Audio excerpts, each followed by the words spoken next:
I want to hear a little bit about your reason why. Why is it important for you to work with women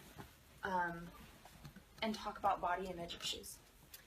I think it's super duper important to me is after going through my own struggles with body image and finally getting to a point where I just didn't give a shit anymore, it was a very freeing moment when I had it.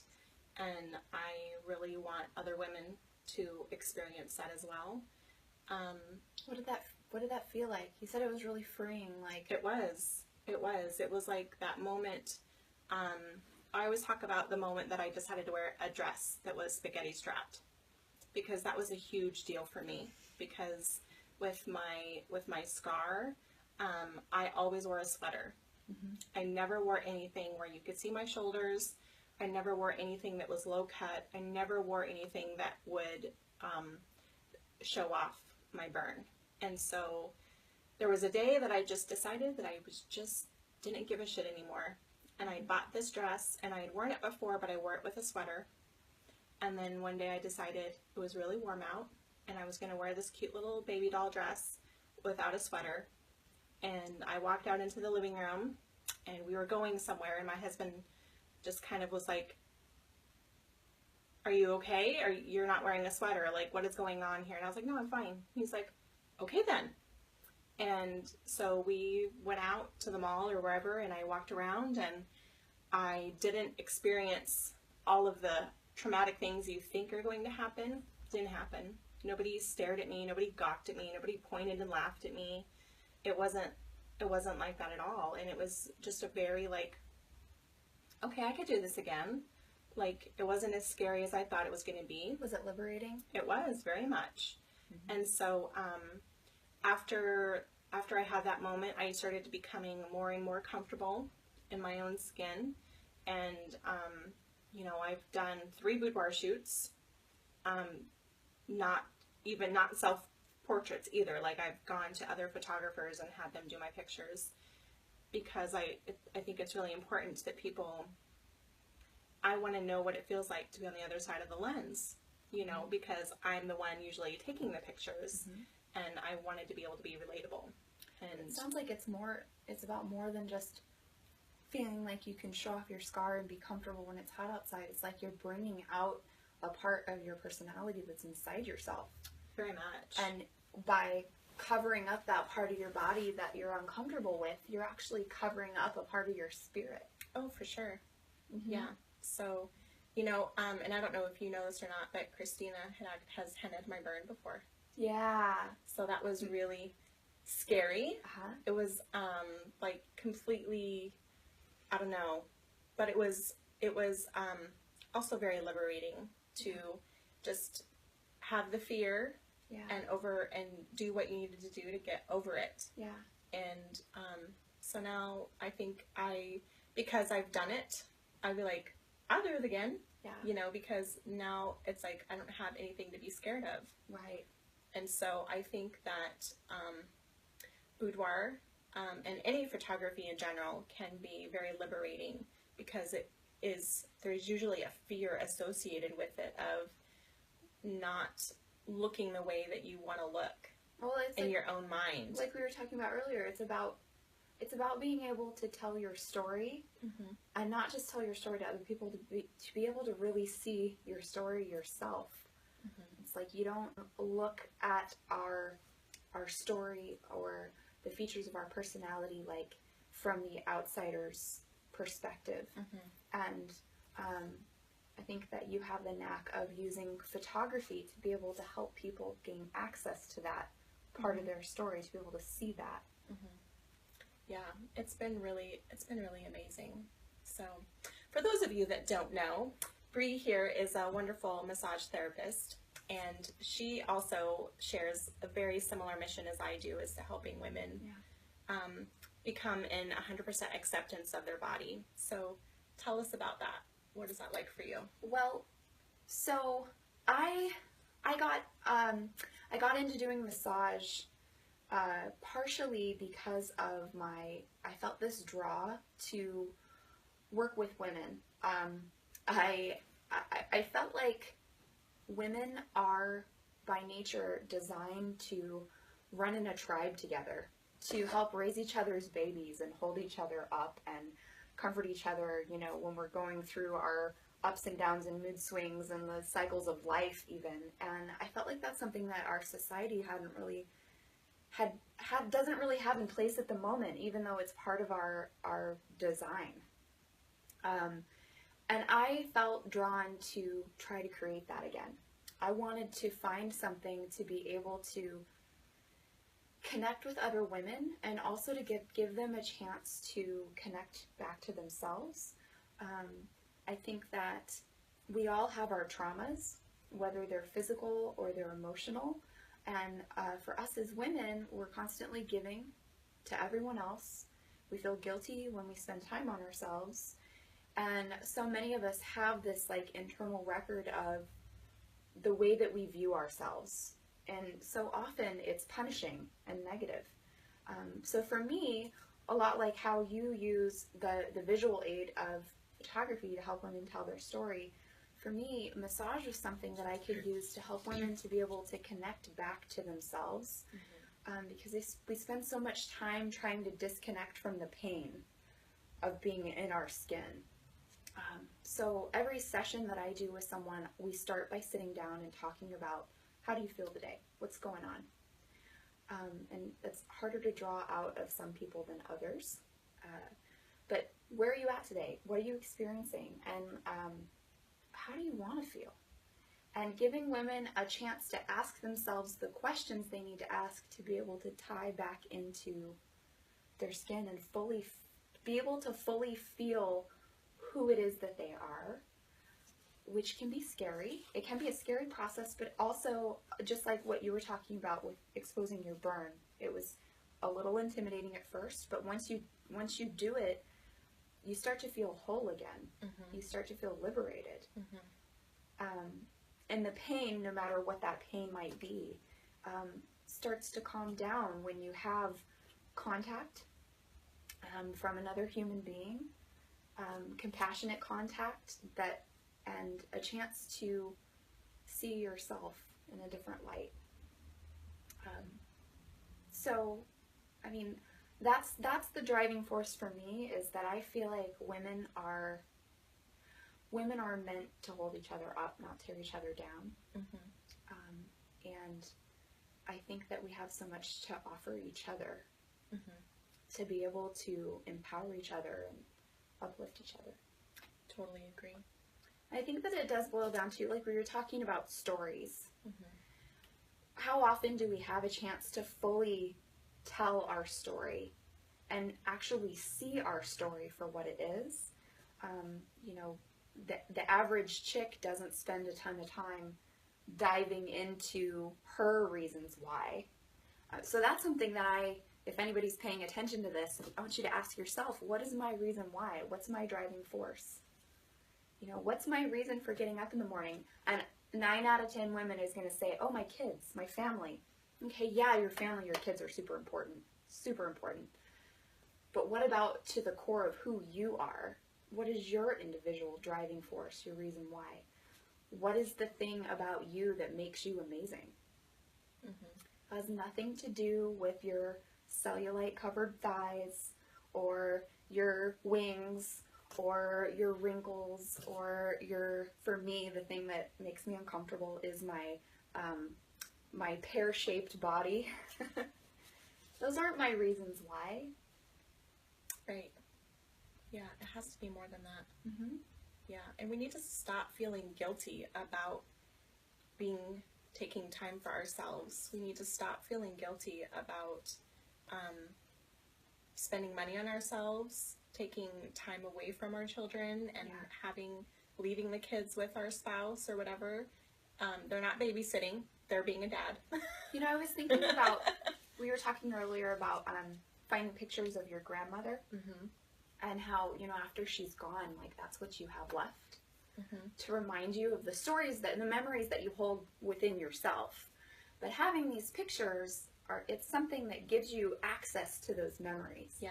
And I was thinking about when I was a teenager, I found a picture of my mom that was taken her senior year. I think it was her senior photo. And at that point in time, you get one, right? I mean, now we have these, like this right over here, you've got these senior photo shoots, and we have access to so much more. Mm-hmm.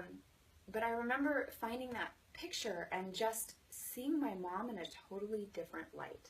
Seeing her as an individual, as a woman, as a teenager, as I was at that moment. And it was an opportunity to really see who she was outside of being my mom. Mm-hmm. And so that's one thing that I think is really cool about using photography as a way to tell your story. Is you don't even realize what story it is that you're telling when you're having it done. Right. But then, your kid years down the line might pick that up and be like, look at my mom, she's rockin' hot. Mm-hmm. I know, right? And I remember her telling me when she saw that, she was, I was so self-conscious when I had that picture taken. Mm-hmm. Right?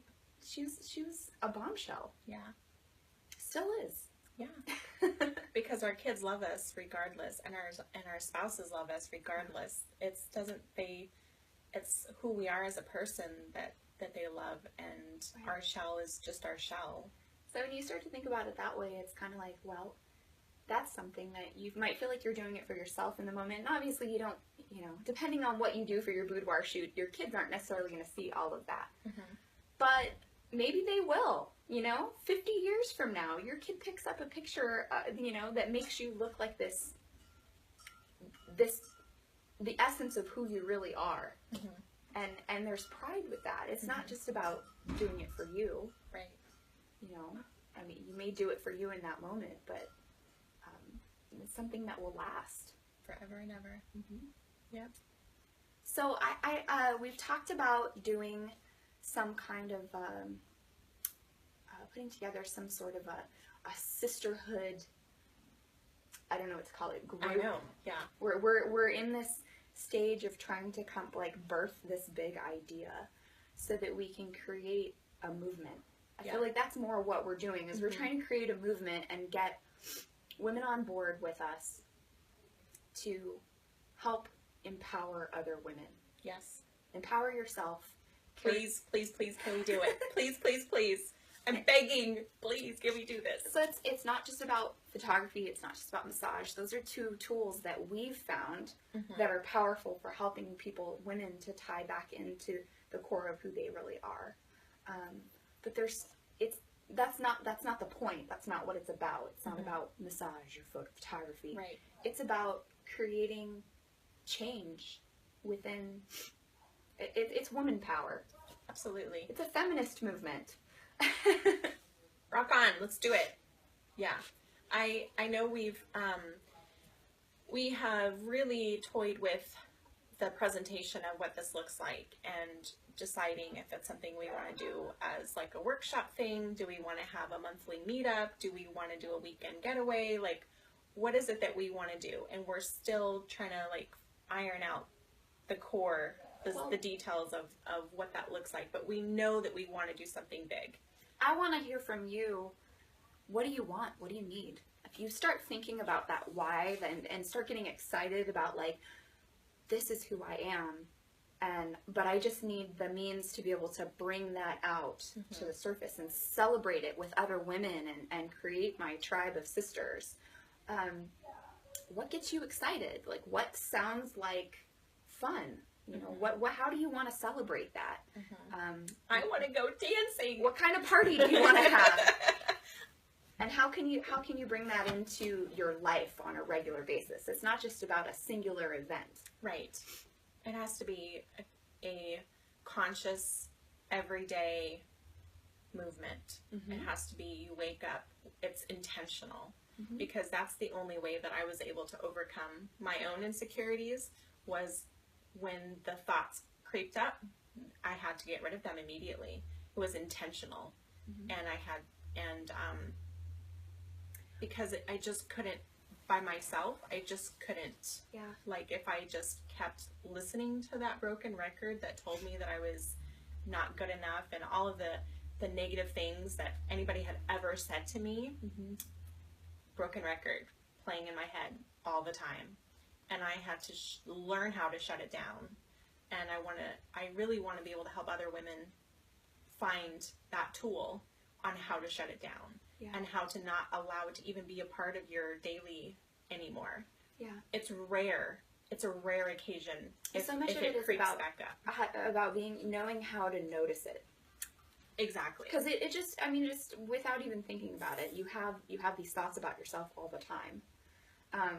Just as I'm getting dressed in the morning, I select my outfit based on like, oh, this accentuates this and this makes this look better.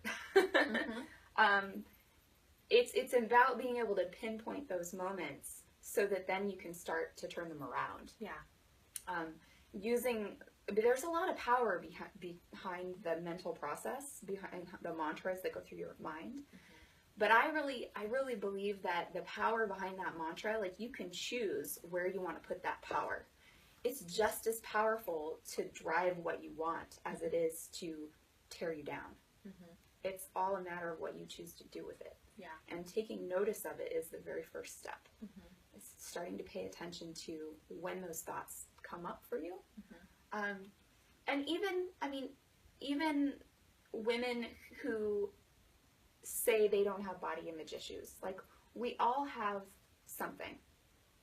And maybe for you, like it's not, and this is actually the case for me. There are things that I don't love about myself, about my physical appearance, but for me it's more about my mental process.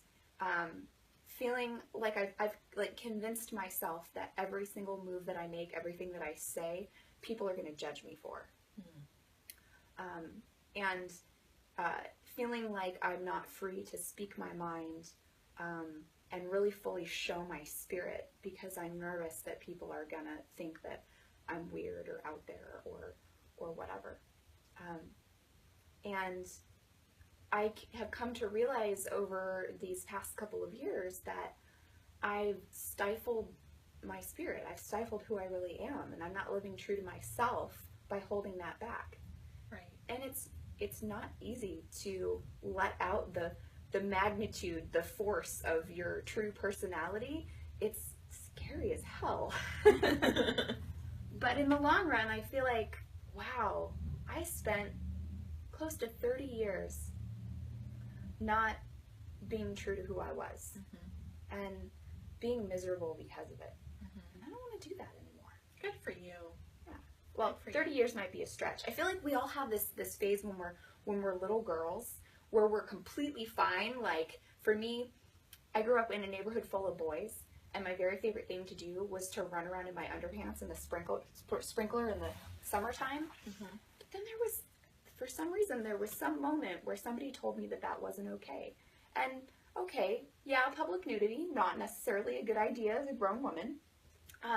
But there's a point in our lives where we change from being these like beautiful, glowing, free spirits, and we start the innocence. Yeah, we start holding ourselves back. Yeah.